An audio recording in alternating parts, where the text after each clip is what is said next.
haalli turtii tubaa'ee guyyaa 40 booda sirni monoksummaa raawwatamu sun maal fakkaata?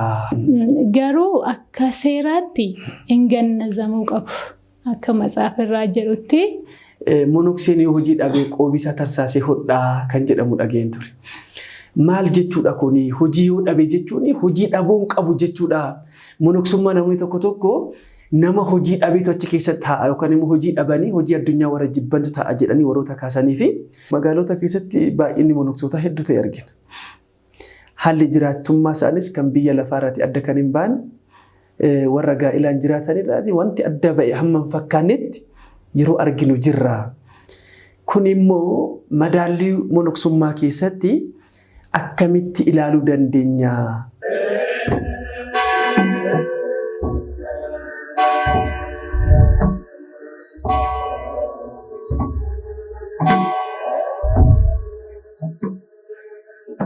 Mee haalli turtii tubaa'ee guyyaa 40 booda sirni monoksummaa raawwatamu sun maal fakkaata? Haalli ture suni maalidha? Adeemsi jireenya monoksummaatti monokseedha nama jechisiisu. Asii deemtanii dhuftaniitu laphee keessan tutuun dhuman jiru. Diizaayin ta'anii wanti dhuman jiru. Sana booda hojicha jireenya sana jiraachuudha malee laphee keessan keessatti hundumtuu dhumatee adeemsi keessan hundumtuu mijatee haala sana hundumaa waaqayyoon hundumaa qopheessee argina. Gaafa subaa'een sun qabatamee sirni monoksummaa kanadha monoksee taataniittu immoo jedhamtaniitu gaafa jedhamu sana sirni raawwatu suni maalidha? Maaliifis raawwatama kan jedhu immoo hordoftoonni qophii keenyaa kan gara kanatti deemaa jiran jiru. Kan dhimma kanaan immoo otoo achi keessatti maalumanni jedhanii immoo amantaa kana keessa hin jiraatinis immoo kan qeequu barbaadanis jiru. Mee raawwiin achi keessatti raawwatamu sun maalidha? Maaliifis raawwatama kan jedhu sana akkamitti ilaalla? Kanarratti monoksee jechuun jammaruma isaayyuu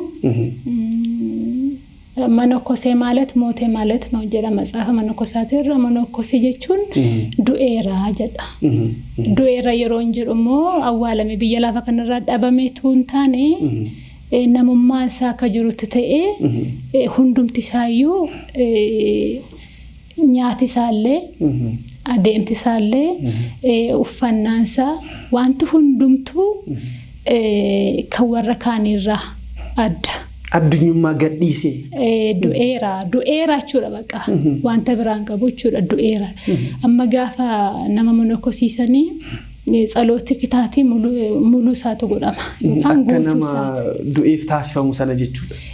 Bakka namni xiqqoon jirutti amma akka Dabra Libaanoositti kan monokosu naasii irratti yeroo itti namni 500 monokosu jira, yeroo itti namni 700 monokosu jira, yeroo isaa olis jira. Al tokkotti jechuudha. Al tokko guyyaa tokkotti jechuudha. Amma fakkeenyaaf yeroo nama 300, 400, 500, 600 kanaa gadi kanaa ol yoo ta'e malee kanaa gadi maan ta'u. Yeroo keessanitti nama meeqa ture immoo? Yeroo keenyaatti naannoo 450 gara 500 kana gidduudha wantichi. Garuu akka seeraatti hin gannazamuu qabu.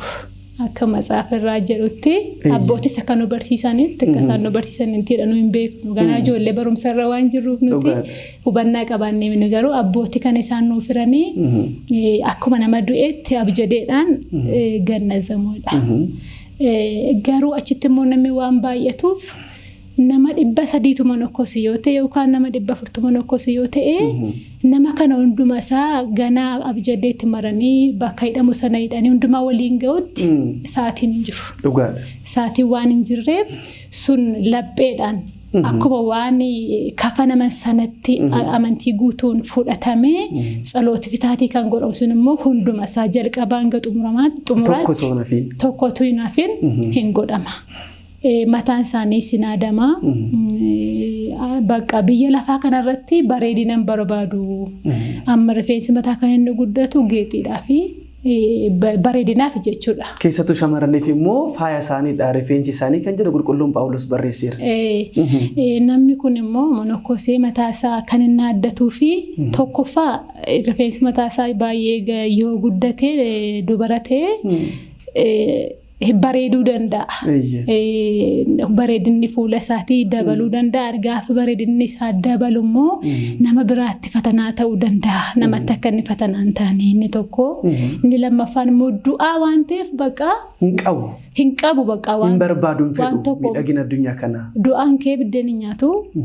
Du'aan kee waan ta'u du'ee kan jedhee bakka raawwataadha biyyooma ta'e jechuudha.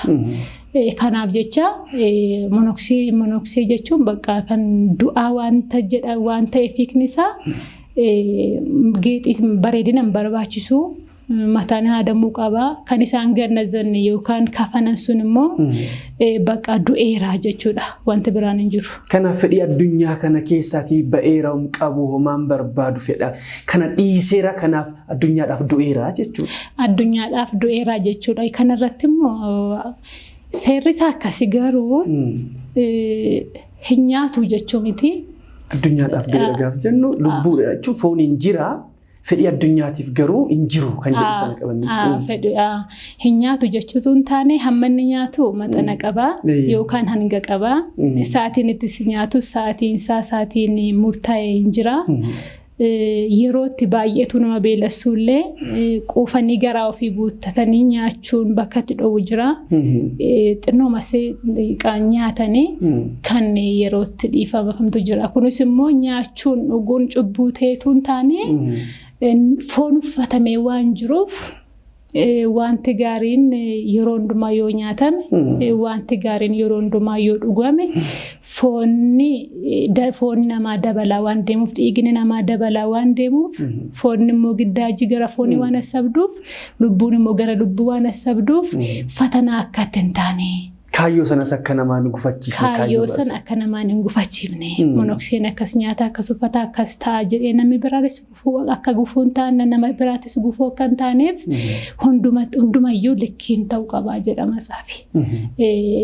Kanarra nyaatuu fi wayyaa waggaa tokko uffatudha giddeetaan barbaachisa. Kan borii yaadinaa kan jedhu unkaan mana kosaatiif kan biraadhaaf iyyuu warruma gaa'ela dhaabbatanii jiraataniif iyyuu kan borii yaadda inaadha matsaafi hundi keenya iyyuu ni beekna. Garuu kanarraa har'aaf kan nu fayyaddu har'aaf kan qammasamu haa xiqqaattu iyyuu malee giddeetaa nama barbaachisa. Akkasii.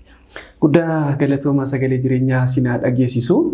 Egaa jireenyi kawaalummaa yookaan jireenyi monoksummaa jalqabni isaas laphee keessatti fixatanii waan hundumaa sana subaa'ee waaqayyoon deddeebi'anii gaafatanii achi keessattis immoo wantoota dhufu sana hundumaa waan dhufu sana gaarummaadhaan simachuu waan waaqayyo fidu sana hundumaa keessummeessuudha malee jalaa baqatanii kan itti ba'anii miti.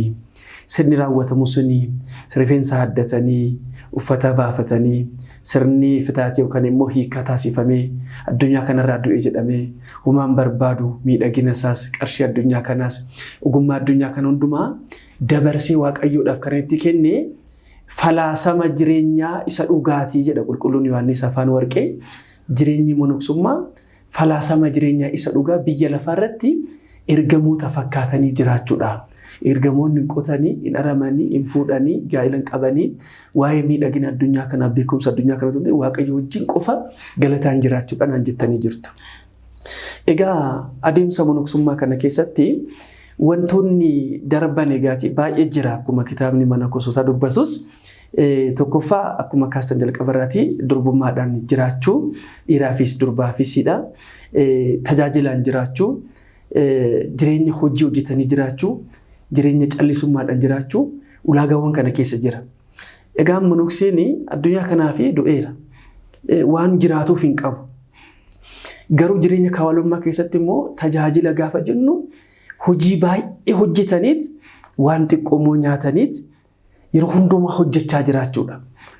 Isa keessatti maaliin argee monokseen yoo hojii dhabee qoobisaa tarsaasee hodhaa kan jedhamu dhageen ture. Maal jechuudha kuni hojii yoo dhabe jechuun hojii dhabuun qabu jechuudha. Monoksummaa namni tokko nama hojii dhabeetu achi keessa taa'a yookaan immoo hojii dhabanii hojii addunyaa warra jibbantu taa'a jedhanii warroota kaasanii fi ergaa akkamiidha qoobii tarsaasee hodha jechuun kunoo maal keessatti dabarsuu barbaadedha kan jedhu sana akkamitti ibsina amma wayi. Kanarratti qoobii tarsaasee hodhu kan jedhu qoobii tarsaasee hodhuun hojii ta'etu hin taane hojii malee kan teenye monokseen jechuu barbaadeeti. Dabalataanis immoo namooti baay'een gadaamii yeroo jedhamu zim jedhamee tsalooti bichaa wanta godhamu. Yeroo hunda kadhannaa bichaa kadhatanii yeroo hunda qurbaanas qorrobaa waan qucciranii ta'an itti fakkaata namoota baay'eetti jechuudha. Garuu akkas miti. Tsalootiin saatii qabaa. Tsalootiin yerootti kadhannaa kadhatan saatiin jira. Hojiitinis immoo saatii isaanii hojiin gadaamii hojjetamu hin jira. Magadaamii keessa akkuma gadaamotaatti jechuudha. Kan baabura daakan hin jiru, kan qoraan cabsan hin jiru, kan waxii hojjetan hin jiru, kan daabbee tolchan hin jiru, kan ijjisaraa yookaan hojii harkaa kan akka Tagbaaraa jedhamu. Kan jedhamu kan hojjetanis ni jiru. Hojii baay'eetu jira achi keessa. Kan immoo waggaa baay'ee ijoollummaa isaaniitiis ka'anii idimeessa umurii isaaniis erga dabalees immoo gara gadaamii seenanii waggaa baay'ee tajaajilanii dadhabanii yookaan dhukkuba wayii irratti kufanii baay'ina hojiitiin kan xorataa ba'an illee addaan jiru. Amma isaan warri xorataa ba'an waggaa baay'ee tajaajilaa turanii xorataa kan ba'anii achuma keessa manni addaan isaaniif hin kennamaa fi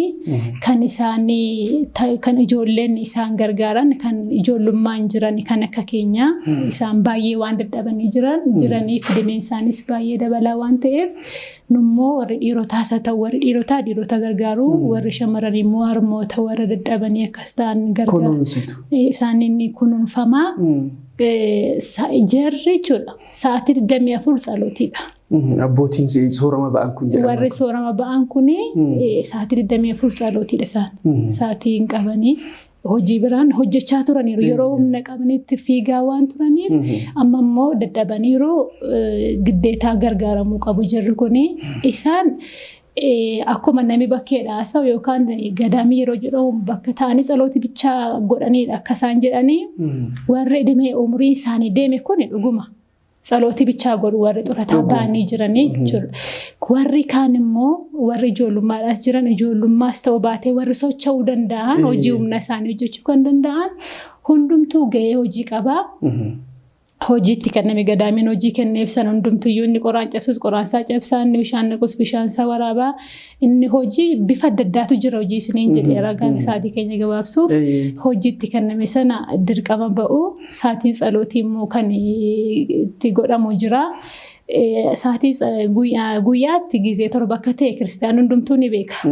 Haaraa miti mana kosaatii bichaasituu hin taane hin danda'ama yoo ta'e hundumtuyyuu utuu kadhate gaarii daddas namadha. Ammuma kadhatan argatu.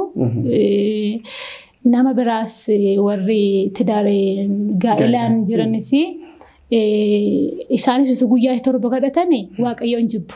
Eebbata argamaa waan barbaadan argatu baay'ee nama gammachiisa malee addaan monoksee bichaan guyyaatti torba haa kadhatu jedhee adda wanta ba'een jiru kiristaan hundumaafuu guyyaatti torbaadha kan inni kadhatamu.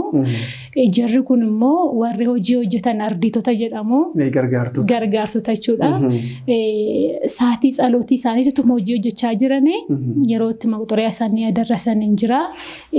Utuu namni irratti hin baranis yaada isaaniitiin dagamaa hojii sana kan hojjetanis hin jiru. Warri sun warri ba'an warri gurguddaan sun garuu hojii isaanii waan ta'eef isaan ta'anii kan isaan hojii hojjetan. Qobii tarsaasee hodhu kan jedhu irratti immoo yaada dabalataa kan hin qabu. Jalqaba hangafa mana kosaatii kan ta'an abbaan Inxoons wayis abbaan Inxooniyoos. Isaan amma abbaan isaanii haati isaanii nama qabeenya qabu turanidha matsaafii kan hundumtuyyuu kan beeku. Nama qabeenyaan beekamoo turanii abbaan isaanii isa booda abbaan isaanii du'eennaan qabeenya jiru sana hundumaa daadhaaf kan harka qalleeyyiif kan waan qabne kan waan nyaatee buluu hin qabne kan hundumaan rakkatee jiraatuuf hiranidha. Jaraaf hiranii qabeenya jiru hundumaa hiranii gara adda ba'anii gara jireenya gadaamii jiraachuu filatanidha. Isa dura garuu isaaniin dura kan jiru abbaa Phaawulii kan jedhaman baay'itaawwiidha. Isaanii jiru dursanii abbaan Inxoons kun immoo kan isaan hangafa akka jiru hin beekani. Yeroo boodadha kan isaaniitu isaan waaqayyoon galateeffatanii hangafa namoonni waan nagooteef hanga jedhanii yeroo isaa waaqayyoon kadhatanii seenaa isaanii irratti siif kan si hangafu jira jedhee yeroo booda dhagaan malee waa'ee seenaa abbaa Phaawulii akka isaaniin kan dursu akka jiru hin beekan. Jireenya kawaadummaatiif abbaan Inxoonsi sana qofa jedhanii yaadaa turan. Garuu kan isaaniin dursu qoobiidhaan abbaan Inxoonsi haa dursan malee mannanaa yootiif jireenya baay'ataawummaadhaan garuu kan dursan abbaa Phaawuliidha. Isa booda abbaan Inxoonsi kun qabeenya jiru erga hiranii booda waaqayyoof adda ba'anii jiraachuu barbaadanii. Hundumaa hiranii qabeenya hundumaa erga hiranii fixanii booda gara bootaa ta'e tokkodha. Gara gadaamii katamaadhaas waxaan jedhin baaneedha. Katamaarraas hin fagaanne biyya isaaniirraas hin fagaanne adda baanis gara gadaamii isa macarrashaas hin deemneedha. Amma namni akkuma adeemsa koo silama namni maatii biraa gaafa ga'u jalqaba betekiristaanaa keessatti guddata faarfataa ta'a utuma achi keessatti mootu waan baay'ee baratu dammoo gara qurbaanaatti dhufa nisaa galee jechuudha. Erga gara nisaa qalbii jijjiirratee qurbaanni qorrobee boodammoo gara sakamitti yaada sagantaa akkasii jira yoo ta'e gara saguddaatti darbaa. Itti guddachaa madeema. Itti guddachaa akkuma ni deemu. Anis gadaamii dhaquun dura gara dabrii haadha koo sana bira ta'a akkuma ture. Itoo gadaamii hin galin bootaa ta'e tokko. Akkuma gadaamiiti garuu bootaa namni hin jirre namarraa baay'een fagaatudha bookichi. Bakka sana turanidha. Bakka sana deemanii tochitti tsalootii godhatanii bishaan waraabbachuu deemanidha. Bishaan gaafa waraabbachuu deemanii harmoota sadiitu dhanna dhiqata. Tokko mootittiidha nigistii kan jedhamtu kana. Namni lama immoo gargaartuu isheedha. Ashkarii ishee kan jedhamu. Kunuunstoota isheedha. Kunuunstoota ishee jechuudha. Isa booda isaanii dhanna ishee dhiquufi. Isa booda inni immoo isaan dhanna dhiqataa waan jiraniif dhaabatee eege. Amma isaan baaniitti jechuudha. Dhaabatanii eeganii ishee dhiqattee wayyaa ishee tuusanii kaasanii isaan lamaan immoo seenanii dhanna dhiqachuuf. Seenanii ba'uu didanii. Inni dhaabatee eegaara bishaan waraabbatee deemu. Qabeenya hunduma isaa hireeraa. Waaqayyoof of laateeraa. Gara monoksinaatti dhufaa ragaa. Isa booda gaafa dhaabatee eegu ba'uu didaniidha. Achi keessa taa'anii haasaa isaan irraan eegamne gura namaatti kan dhagahamu namatti hin tolle waazaa fazaazaadha amaariyaadhaan kan gura namaatti hin tolle wanta nama qaanessu jecha akkasii fayyadamuutti kaanedha tuudhaan dhiqatanii bishaan sana keessa taa'anii jechuudha. Isa booda maali boloota koo baay'een taa'ee isin eegee maali baatu yoo baatan maal taa'u yaa uffadhaa baay'ee bishaan koo waraabbadhee deemaadha sagaleedhaan ol jedhee ilaallee ni jira garuu ka jennaan. Yoo manoksee taate gara gadaamii deemeedhaniin. Kanarratti jarri kun dhimma amantii dhimma gadaamiin beekan. Hunkaan jara kana miti abbaan Inxoonsiyyuu ganaadha waa'ee gadaamii ganaatti dhufu. Garuu jarri kun jecha hin taane yoo haa fayyadamani malee hafuurri qulqulluun jara kanarra bulee abbaan Inxoonsi yookaan abbaan Inxoonsi kun gara gadaamii gara iddoo namni hin jirre mirra bada lafa gammoojjii akka inni deemu hafuurri qulqulluun jara sanaaf cubbamaa masanirra bulee itti dubbate. Isa booda gaafa jecha kana dhaga'u anatu balleesse anatu iddoo koo malee dhaabateedha jecha bishaan sanatu waraabbatin jaarkaan qodaa duwwaa sana baattatee deebi'ee gara gadaamii deemeedha. Gara iddoo duwwaa gara gammoojjii jedhamu kana achi deemeedha. Gaafa achi deemu fatanooti baay'een itti baay'atan. Fatanaan namni waaqayyoof jedhee gaafa adda ba'u unkaan gara gadaamii yookaan lafa gammoojjii kana gara waashaa keessa jiraachuu qofatu hin taane gadaamii keessa nama wajjiniin gaafa jiraatamuyyuu fatanoota baay'eetu jira. Baay'een akka tokkoftuuf qormaanni seexanaa ammasuma dhufa. Baay'een qormaatti dhiyaatu kan hin danda'amnedha garuu waaqayyo arjummaa isaatiif gara laafummaa isaatiif kadhannaa keenya dubroo maariyaamitiinidha kan nuti eegamnee jiraannu malee dandeettii keenyaan yookaan salootii keenyaan dandeettii addaa qabaannee yookaan qulqullummaa addaa qabaannee tuun ta'an cubbuu keenyatu nutti lakkaa'in balleessaa keenyatu nutti lakkaa'in akka arjummaa isaatiitti waan nu jaallatuuf waan nu eeguuf obsanuuf laatichi keessa nu ka'a malee fatanaan gadaamii keessa jiru yookaan waggaa 2-3 yookaan waggaa 1 jiraachuu miti. Guyyaa 7 guyyaa 3-4 jiraachuun iyyuu baay'ee ulfaata. Kanaaf jecha abbaan Inxoonsi kun fatanaan itti baay'ate. Fatanaan isaan itti baay'ate dhimma waa'ee qoobii tarsaasanii hodhuu kanarratti ni deemaa raayyaa isaa.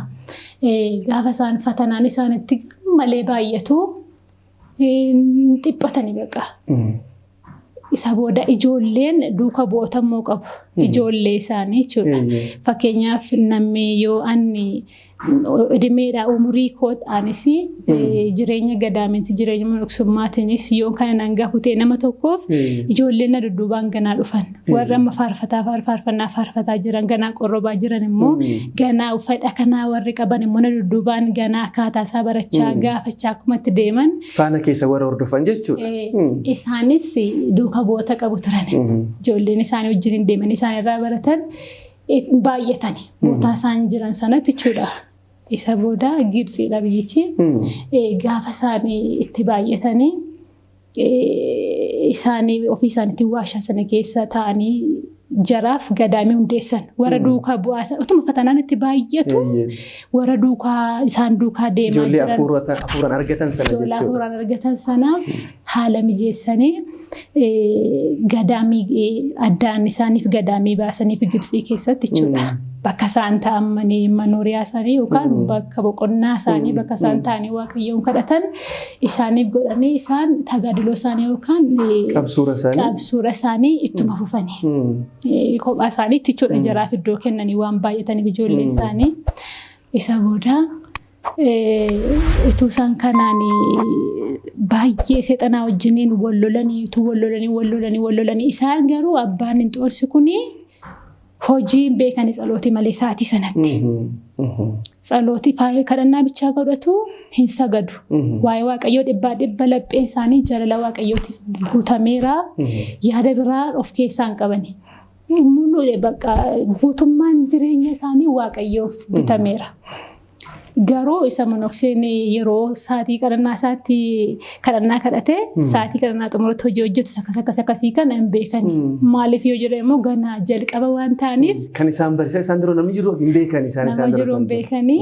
Jalqabni isaaniidha jedhanii. Jalqabni isaa waan ta'eef fatanaan itti baay'ate. Isa booda ba'uuf murteessanidha. Gara addunyaatti deebi'uuf. Gara addunyaatti ba'uuf murteessanidha.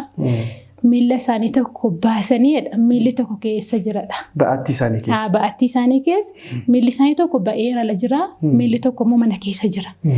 Ituu kanaan ba'uuf akkas isaan jiranii Qidduus Mikaa'eliin meexxii harka tokkotti baatee harka tokkotti qamisiif qoobii baatee itti dhufe. Een dhufee gaafa dhufee taa'ee meexxii sana fuudhee qeexamaa kan jedhamu fuudhee gasaa kan jedhamu yookaan qoddoroo kan jedhamu kan irra bulanii kan afamu jechuudha. Saaleen kan jedhamu afaan Amaariffaan isa akka itti dhaan taa'ee hojjechuu jalqabe. Akka itti hojjetamu ofuma isaatii taa'ee jammare. Eessaa dhufee keessummaan akkasii kun monoksee fakkaatee itti dhufaadha. Fuuldura isaaniitti jechuun ergamichi. Ergamaan Mikaa'el fuuldura taa'ee baqa hingidaadha nama fakkaateeti amma Mikaa'elummaa isaatiin of hin beeksisne seenaa ergasiidha Mikaa'el ta'uusaa kan inni adda ba'ee barreeffame malee dhaloota ammaatiif sa'aatii sanatti isaa Mikaa'el ta'uun barre. Kanaaf monoksuma kan biraa fakkaateetti mul'ateedha. Isa booda taa'ee monokseen hin turre nama gaarii wayii. Amma akka irraa baratuuf hidhame kaayyoon isaa. Akka irraa baratuuf waan ta'eef bakka nama gaarii wayii nama ulfina waan qabuuf ergamaa waaqayyoo waan ta'eef nama fakkaatee iyyuu of dhossee iyyuu adeemu malee nama of dhossee yoo deeme iyyuu ergamaa waaqayyoo waan ta'eef kabajni isaa ulfinni isaa beeksisa. Isa booda taa'ee hojii sana jalqabee maal hojjeta keessummaan hin dhufe kun immoo eessadhanii ta'anii isaan hojjetu sana jalqaban. Isa booda gasaa sana hojjechuu jalqabe. Meexxii sanarraa jechuudha. Gaafa hojjechuu jalqabu deemu gaadhe. hammanni xumura hojjetti kana baruun qabadhe. Yookaan bakka kaayee ibsana hin deemu dhaabbadhee man xumuree man deema malee haganne sanatti. Dhaabbadhee mani amma isaan hojii kana fixutti xumura isaa laaluu malee hin deemu. Xumura isaa laaluu malee hin deemu laaluun qabaadhe. Garuu akka deemuuf immoo murtaa'aadha qophaa'aadha ka'eera. Dhaabbatanii jiru sanuu taa'anii miti kan laalaa jiran. Dhaabbatanii jiru. Isa booda hojjetee taa'ee hojjetee agarsiisee isa booda sa'aatiin tsalootii ga'e jedha matsaafii. Sa'aatiin tsalootii gaafa ga'u hojii hojjechaa jiru san achuma lafa godhee maqoxoraa isaa qabatee ka'e yookaan tsalootiif meeshaa tsalootiif barbaachisu sana fudhatee ka'e. Fudhatee gaafa ka'u maal hojjetan inuma laalu saanzim jedhanii. Baaniin toonsi ammas ni malaalu. Inni tokko baafatanii tokko dhaabbatanii. Dhaabbatanii malaalu. Isa booda ergamaa waaqayyoo sun maqoxoraa ija tokkoon dabarsanii abuna zamsaatii yookaan yaabbaa keenyaa sana tokko jedheet Qidduus Mikaa'eliin 3 sagadaaf. Yaabbaa keenyaa 12 sanaa fi sigidatii 3 kan sagadamu tokko yaabbaa keenyaa tokkoof sigidatii 3 12 sana sidiin gaafa baay'atu 36 ta'a jechuudha. Isa booda Qidduus Mikaa'eliin yaabbaa keenyaa 12 sana jedhee sigidatii 36 sana sagadee tsalootii godhamu godhatee taa'e. Taa'e ammas hojichatti deebi'e. Ammas immoo saaleen isaatti deebi'e. Isa booda maali gudii kamiin argeera maali arrabte mirtee kamiin argaa jira abbaan xoonsi keessa isaati. Keessatti ofitti himaa jira. Haaraadha hojii akkasii nagarra. Haaraa waan ta'eef. Edaa monoksummaan akkanatti jiraatamaa kan jedhu sana gadaamiidha kan dhufedha kan argaa jirudha hin kadhatamaa hin hojjetamaa hin kadhatamaa hojjetama. Isa booda akkeetituu ilaalu Qidduus Mikaa'eliin gasaa sana hojjetee xumureedha. Sa'aatii kadhannaa gaafa ga'u lafa godhee matsalootii akka amma kan isinitti hime kanatti keessa deddeebi'an oolu. Marsaa isaa eeggatee guyyaa torbatti guyyaa yeroo torbaan sana jechuudha. Yeetuma godhu gasaa sana xumure. Hojjetee xumuree lafa godhee amma immoo qoobii hojjechuu jalqabe isarraa. Qoobii sila ofiyyuu fidee dhufeera qamisii wajjiniin amma immoo akkamitti akka hojjetamu taa'ee. Isa booda ammas ta'anii dhaabatanii malaalu isaan qoobichis akkanitti hojjetamu. Gasaa sana akkatti hojjetamu ilaalanii baraniiru. Isa qoobii sanaas ta'anii ilaaluutti ka'anii. Qoobii sanas hojjetee raawwatee isa booda xumura irratti waan hundumaa barsiisee qoobii fi qamisii fidee dhufe sanaa isaaniif godhe. Isaaniif kennee fi sa'aatii tsalootii keessatti akka itti fayyadamee. Kana gochuun isaa immoo Mikaa'eliin monokseen hojii malee kan teenye maqdamaa dirsaan Mikaa'el irras jira kun matsaafa mana qosaatii irras ni jira seenaan kun monokseen hojii malee kan teenye hojii malee yoo taa'ee fatanaa baay'een itti dhufuu danda'a. Jireenya gaarii dhiisee yoo ba'e yoo ta'e maatii gaarii keessaas yoo ba'e yoo ta'e wanta gaarii namni garagadamee waan hundumaa dhiiseeti mitire wanta hundumaa isa dhiisee dhufe sana abbaan hinxoonsi isaatii sanatti abbaan isaanii sooressa waan ta'aniif qabeenya guddaadha jedhanii kan isaan dhufan. Naannoo gaasha 8,000 yeroo dubbatamu. Qabeenya guddaa san hundumaa kan harka qalleeyyiidhaaf waan kennanii ba'aniif dirqama hojiin hin jiru taanaan beekaa nama fattana. Yaa'ii jireenya amma kana qaban ture namaa fannisee bee ofii koommoo kadhattu. Waan biraa yaadamu. Waan baay'ee waan yaadamuuf hojiin hin jiru taanaan monokseen hojiin hojjetu taanaan yaadan taane yaada taa'e. Nama machuu hin jira. Sila maaliif akkanaan jettee baluu maal jechuu barbaaddeeti? Abaluun inni sun immoo akkamitti akkanaan jedhee jechi isaa maaloodha maal jechuu barbaade akka jechuu barbaadeeti kana. Jedhanii naannessaa oolu. Miti nama qulqullummaa dhabee monoksee miti namumti addunyaayyuu gaafa taa'aa oolu hojii kan biraadha. Hojii amma xiqqoo hojjeteettiin nyaachuuf dhuguudha jiraatuyyuu gaafa hojjeturra gaafa taa'e wantoonni yaadu wantoota hin taanidha. Kanaaf jecha monokseen hojii malee taa'uu hin danda'u kan jedhamu kanarrattidha. Baantoon isarrattidha kan barame. Akkasidha. Guddaa isin galateeffannaa sagalee jireenyaa isin dhageessisu. Baay'ee hojjettu, baay'ee kadhattu, xiqqoo garuu nyaattu. Monoksummaan baay'ee hojjetu, baay'ee kadhatu, waan muraasa nyaatu. Uffanni isaan uffatan immoo waggaadhaan waggaatti kun isuma argaa jirru kanamuma kana jechuudha. Maaliif yoo kan baay'ee hojjettanii kadhannumaan amma hojii hojjechuu akka dhiistaniif qormaan akka hin dhufneefidha. Garuu xiqqoo hojjechaa maalifi kadhannaan sun haa jiraatu dhugaadha kadhannaa dhaabbataniitu. Garuu qabeenyi baay'eedha horii tiksuun jira waan baay'ee jira bu'aawwan achi keessatti kuduraaf muduraa waan baay'eedha kan arginu. Asuma gadaama keenyatti gaafa ilaalu irra caalatti immoo gadaamota alaa gaafa ilaalu immoo kooptik Ijiptii warra jedhamu ortodoksota Gibxii keessa gadaamii isaanii keessatti wantoonni gurguddaan qabeenyi parsantii isaanii 40 ta'u kan biyyattiyyuu kan monokosootaatti jedhama. Hamma kana cichanii hojjechuun barbaachisummaan isaa maaliifidha? Maalittiin hojjetama qabeenyi suni baay'atee gaafa dhufu kan nyaattanoo xiqqoodha. Kan uffattanoo waggaatti yeroo takkitti yookaan immoo ishuma uffatanii jiruun kanadha. Waan haaraa wanti dabalamee hin jiru baay'ina hojii sana dabalanii baay'ina kadhannaa sana hojii wal madaalchisuun barbaachisummaan isaa maalidha monokosootaa fi immaawii? Kanarratti baay'ee hojjechuu kan inni gaafate tokkoffaa irratti foon ofii dadhabsiisuufidha.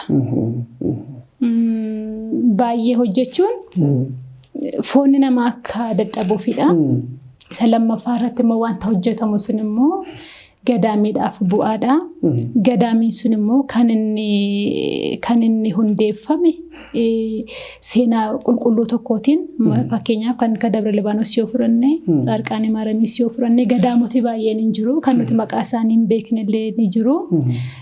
Seenaa qulqulloota baay'een wanta jiruuf lafi sun lafa eebbifamaa waan ta'eef isaan fatanaa baay'ee yookaan rakkina baay'ee beela baay'ee samaayitinati baay'ee itti dabarsanii lafa kana qabanii seenaa kana qaal kidaanii isaa wajjin waadaa isaanii nuuf galame sana wajjin eeganii waan irraan nu ga'aniif baay'ee hojjechuu wanti inni barbaachiseef jechuudha. Nummoo humna keenyaan hojjennee gadaamiin kun bu'aa argatee akka inni beekamtii argatu. Hojjeteenaan immoo guddataa deema namumti dhuunfaan iyyuu hammuma hojjetu kan inni argatu baay'ee yoo hojjete akkuma hojjetetti ni argata. Akkasumatti kan gadaamis baay'ee yeroo hojjetamu tokkoffaa foon ofii dadhabsiisuuf isiniin jedheera. Isa lammaffaa irratti immoo bu'aa gadaamiitiif. Gadaamiidhaaf bu'aan adda addaa akka inni galu fakkeenyaaf manni illee yommuu faadha ta'e namni akkuma baay'atee hojiin hojjetamu yoo hojiin harkaas ta'e hojii biraas yoo ta'e galiin akkuma hojjetuma sana galiinis waan jiruuf galii sanaan immoo lafi sun wanta gaariitti jijjiiramuu danda'a. Kan ammaarra kan duriirra immoo beekamtii lafa sanaa baay'ees beekamuu kana caalaatti iyyuu beekamuu danda'a. Qirtsiin lafa kanaas akka hin banne akka hin irraanfatamne wanta jedhamuufidha. Dhugumatti sagalee jireenyaa ammas bara baraasiin dhageessisu. Egaa jireenyi monoksummaa kadhannaan dheeraan kadhatamu nyaanni muraasa nyaatamu hojii yeroo dheeraa hojjetamudha. Maaliifii jennaani qorumsaaf akka hin saaxilamneef achi keessa kan jiraannu Waaqayyo wajjin qormaata keessatii baanee xiqqoo muraasa dhadhaabbii fooniitiif soorannee sana booda kadhannaaf hojiidhaan qormaataaf akka hin saaxilamneefidha. Bara keenya kana keessatti amma argaa akka jirutti achi keessattuu gadaama keessatti abbaan hin xoonsee monoksee taate asii maal goota jennaan gara gammoojjiitti baqateera. Gammoojjuma sana keessatti immoo qormaanni guddaan itti dhufeera. Gara kawaala keessatti ba'uudha. Dhiirri durbarraa fagaatee durbi dhiirarraa fagaatanii adda ba'anii kadhannaa yeroo dheeraa waan xiqqoo sooratanii amma dhadhaabbii fooniif ta'uuf jedhatanii qabeenya sana immoo gurgureetu deemee hiyyeessaaf kennee jettaniitu. Jireenyi monoksummaa immoo isa kanadha. Achirraatti jalqabame adeemsi monoksummaa kana fakkaata jettaniitu. Egaa amma jaarraa 21ffaa baranuu amma jiraannu kana keessatti magaalota keessatti baay'inni monoksoota hedduu ta'e argina. Haalli jiraattummaa isaanis kan biyya lafaarratti adda kan hin baane warra gaa'ilaan jiraatanirraati wanti adda ba'e hamma hin fakkaannetti yeroo arginu jirra. Kun immoo madaallii monoksummaa keessatti akkamitti ilaaluu dandeenya? Amma qeequudhaaf yookaan immoo isaan cubbamoota jechuudhaaf otoo hin ta'in ulaagaa monoksummaan jiraattamu sanaan gaafa madaallamu ulaagaa sana akkamitti guutuu danda'a? Dhiisii kottu kan jedhame abbaan hin xoonsee fi warri isaan fakkaatan dhiisanii ba'aniiru. Kanaaf waan hundumaa kan miila duwwaan deeman argina. Yeroo hundumaa sa'aatii 24 keessatti kadhannaadhaan warroota kadhatan immoo reefu kunuunsu jettanii kaastaniittu warroota soorama ba'anii yeroo sana hojiidhaan turan umriin isaanii gaafa deeme soorama gaafa ba'an immoo sa'aatii 24 kadhatu. Dargaggoonni monokosoonni shamarroonni monokosoonni immoo isaaniif bu'aa ba'ii sana keessatti yeroo kadhannaa isaatti yeroo hojiitti dabarii baafatanii qajeelfama sanaan abamineetiif imamaneetiin kan kaasaniif sana hojjechaa jiraatu malee jireenya biraatiif iddoo laatan maaliif baay'isnee hojjechuu baanne fedhiin foonii keenya waan dabaluuf qormaata seexanaatiif saaxila waan baanuuf jettaniittu. Magaalota keessatti immoo monoksoonni amma kana baay'atanii uffata monoksummaa uffatu. Yeroo kadhannaatti arginu konkolaataa qabatanii deeman jiru kan wanti hundumti addunyaa keessa sanaaf yoo jiru argina. Kana akkamitti adda baasnee kan madaaluu dandeenyu sana kan jedhu ilaallee akkamitti hubattu Maawee Atsada Maariyaam. Kanarratti kan yaada gillii kootti kan hin qabu namni kaayyoo mataa isaa beekuu qaba. Amma fakkeenyaaf ani kaayyoo mataa koon beekaa. Waa'ee koon beekaa yeroo jedhu maaliif jedhee kanaadhaaf abbaa koo dhiisee ba'ee maaliif jedhee barnoota koo kan dhiisee ba'ee maaliif jedhee waan hundumaa carraa bal'aatu hin qabu lubbuu koof jedhee waaqayyoon waan hin fayyade hin qabu waaqayyoon gadaamitti galus galuu baadhus inni waaquma barbaraan jiraataadhuma mootii moototaati gooftaa gooftotaatinni garuu lubbuu koof jedhee waan hundumaa dhiisee waan hin ba'eef jechuudha. Kaayyoo mataa koo nan beeka. Eessa yoon jiraadhe iddoo kam yoon jiraadhe na fayyada. Iddoo kam yoon jiraadhe fatanaan natti hin baay'atu. Iddoo kam yoo ta'e xuruudha wanta jedhu yaada nama sanaarratti hundaa'a. Garuu matsaaf Manakosaatii akka jedhutti bargit akka jiru akka matsaafi jedhutti jechuudha. Anaa ka'ee hundumti keenya akka matsaaf jedhutti namni eegee jiraataa jiru hin jiru. Rakkoo baay'eetu jira. Kan biraan immoo dhaloota ammaaf dandeettiin dhaloota ammaaf obsi dhaloota ammaaf kan abboota durii tokko miti. Yeroo teenya ilaallu wanti baay'een jechuudha. Waaqa tokko amannu malee kan amannee jirru waaqa tokkodha. Kan irraa nyaannu maaddii tokkodha. Kan nu bulchaa jiru abbaa tokkodha. Garuu obsi keenyas kaayyoon keenyas adda adda ta'uu danda'a. Wanta baay'eetu jira fatanooti baay'een ni jiru. Kanaaf jecha waa'ee jara kanaarratti kana jechuun ni rakkisa. Namni kaayyoo mataa isaa ni beeka. Yeroo tokko kan argamu darbee yeroo Betekiristiyaanii fi qaabinnatii fi naannif jedhamee fa'aa yeroo itti naatochiin gadaamii barbaadanii dhufanii fudhatanii nagarra. Yeroo tokko jara kanas ta'uu danda'u ta'uus dhiisuu danda'u isa kana waaqayyotu beekan hin beeknu yookaan qaabii ta'uu danda'u yookaan keessatti tajaajila amantiitiifis ba'an ta'uu danda'a. Akkuma itti beekna nuyi nama biraatti immoo waan biraas ta'uu fakkaachuu danda'a hin beeknu. Garuu matsaafi Manakosaatii akka jedhutti qurxummiin bishaanii ba'eef manokseen gadaamii ba'e tokkodha. Qurxummiin nama bishaan keessaa gaafa ba'u bishaan keessa jiraachuu bishaan keessaa baanaan jiraachuuf carraa waan hin qabneef baay'ee waan ulfaatuuf iddilisaa yookaan carraansaa gabaabaa waan ta'eef du'aaf waan saaxilamuuf monokseenis gadaamii keessaa yoo ba'e fatanaa baay'eetu aggaxamaa wanta baay'eetu jira. Gadaamii keessatti namni garuu tsoomii irratti ani waan nama 11tti waan tsoomuuf siinanga 11tti tsoomii jechuun danda'u. Gadaamii keessa jiraate iyyuu namni kennaa waaqayyoo isaan kennee dandeettii waaqayyoo isa dandeessiseedhaanidha. Kan inni tsoomu kan inni sagadus hanqaniitti 100 sagadee yoon ta'e isin dirqama 100 sagadaa isin jechuun qabu. Danda'uu dhiisuu dandeessu danda'u ana isa caalas immoo sagaduu dandeessu akka dandeettii ofiittidha. Dirqama akkan ta'e namni ta'a jechuun hin ulfaata. Utuu danda'amee hin danda'amatu ta'e akka matsaafi jedhutti jireenyi keenya gadaamiitu ta'e kan filatame das nama jedha. Kan nama gammachiisudha. Yoommoo fedha waaqayyoo immoo hin taane yoo ta'e fatanaachi keessaas yookaan immoo walakkaan dhukkubsatee fa'aa dhukkubachi keessaa yookaan haala jireenyichi keessaa sitti ulfaatees immoo kaayyoo isaa kana salaamaa kanas immoo qabatee Betekiristiyaanii irra taa'ee kan Betekiristiyaanii mafaa xaragaa hojii tokko hojjechaa mana waaqayyoo keessaa qulqullina isaas eeggatee kan jiraachuu danda'a.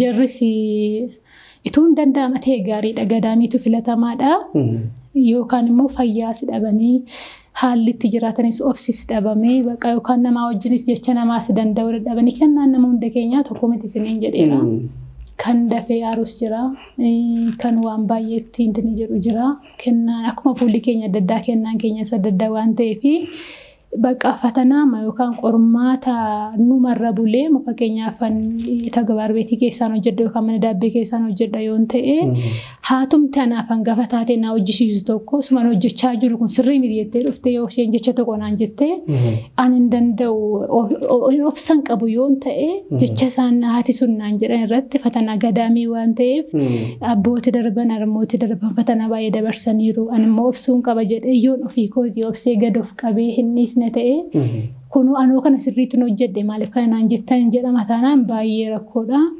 kanarratti nama wajjin wal dhabuun hin jira kennaan namaa immoo adda adda kasoominni gad of qabummaan sun yoo dhufuu baate kennaan namaa immoo adda adda baay'ee ulfaataadha ituu beekanii hin beeku yoo jedhan gaariidha tuma kadhannaa qabanii tuma kadhataniis immoo namni kadhannaatti jabaatu yookaan minnana yootittis nama jabaatu wannan jabaadhaan kana hin jedhamu kiristaana kamiifiyyuu gad of qabummaan hin barbaachisa namoonni tokko immoo mana kusaati mataanii kan obsan qabni jiru kun immoo gaa kennama sila kennameefidha monoksiidoo giddeetaa obsuu qabdi yookaan obsuu qabaa yoo jenne namni kun obsuun kan nama fidhiisuu danda'a akka kennaa namaatti waan ta'eef baay'ee nama rakkisa yookaan immoo obsa akkasiifaallee gadaami keessa nama wajjin walii galtee irratti illee intini jedhanii kan gara katamaatii hojii bata kiristaanii keessa hojjetamu hojii barbaaddatanii achuma gibbii faa ta'anii kan hojjetan jiraachuu danda'u warra akkasiis ta'uu danda'u.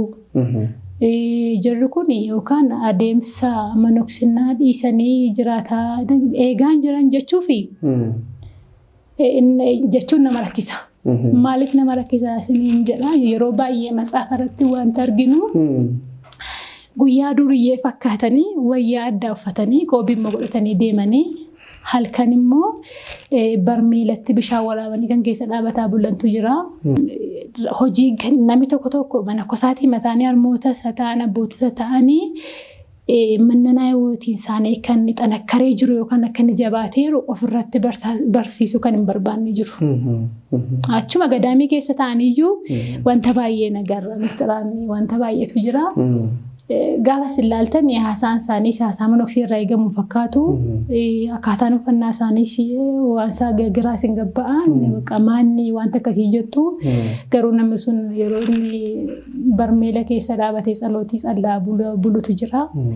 Warri kun akka irratti hin naqaamneef warri kun akka irratti hojii isaa gaarii hojjechaa jiran sun akka irratti hin baramneef hojii isaanii bakkeetti beekaa hin jenneef kan godhanis hin jiru. Kana godhaa jiru jarri kun balleessaa qabu akka hin jenneefi mistira isaanii hin beeknu. Uffatanii gaafa deemanii maaliif akkeetti uffatanii deemu maafas keessa jiraatu jechuu danda'a namni ijaan gaafa laalu. Garuu immoo mana keessatti immoo mistira akkamiitiin akka inni itti waaqayyo wajjin dabarsaa jiru isaaf nama sanaaf waaqayyo bichaadha kan inni beeku. Kana dhamee giddeetaa katamaa keessa taa'uu qabanii gadaamii taa'uu qabu akka hin jenneef nama rakkisa kun.